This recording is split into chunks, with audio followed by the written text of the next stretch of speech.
చదివిస్తుందండి. ఇదిగో ప్రయాసంతో మనం చేసే ప్రతి దానిలోనూ మన భారం ఉంది. ఎలాంటి భారం ఉందండి? మనం తీసుకుంటే ఇదిగో ఈ లోకంలో ఉన్న ప్రేమల్లో ఏ ప్రేమ చూస్తున్నా తల్లి ప్రేమ గొప్పది అంటారు. తల్లిని మించిన ప్రేమ లేదని అంటారు. కానీ నా పరిశుద్ధ గ్రంథము బైబిల్ వాక్యం ఈ విధంగా చదివిస్తుందండి. స్త్రీగా స్త్రీ ప్రసవించినప్పుడు ఆమె గడియ వచ్చినప్పుడు వేదన పడును కానీ ఆ శిశువు తన అందు శిశువు పుట్టగానే లోకమందు నరుడొకడు జన్మించాడన్న ఆనంద సంతోషం చేత ఆ వేదన మరి ఆమె జ్ఞాపకం చేసుకోదని పరిశుద్ధ గ్రంథము బైబిల్ సెలవిస్తుంది. అదే విధంగా స్త్రీ తన గర్భంలో పుట్టిన బిడ్డను కరుణింపకుండా తన తండ్రి పిల్లను మరుచున వారైనా మరుచుదురు కానీ నేను మిమ్మల్ని మరవను అని పరిశుద్ధ గ్రంథం బైబిల్ సెలవిస్తుందండి.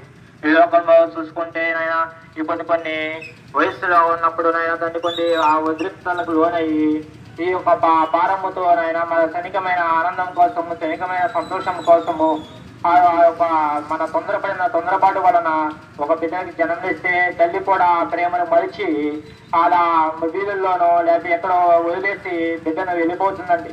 కానీ దేవుడి ప్రేమ అలా కాదు. అందుకే స్పష్టంగా బయలు చేస్తుంది. స్త్రీ తన గర్భంలో పుట్టిన బిడ్డను కరుణింపబడిన తన తండ్రి పిల్లను మరుచున వారైనా మరుచుదు కానీ నేను మీరు మరవనని పరిశుద్ధ గ్రంథం బైబిల్ సెలవిస్తుందండి. ఇదిగో జన్మించిన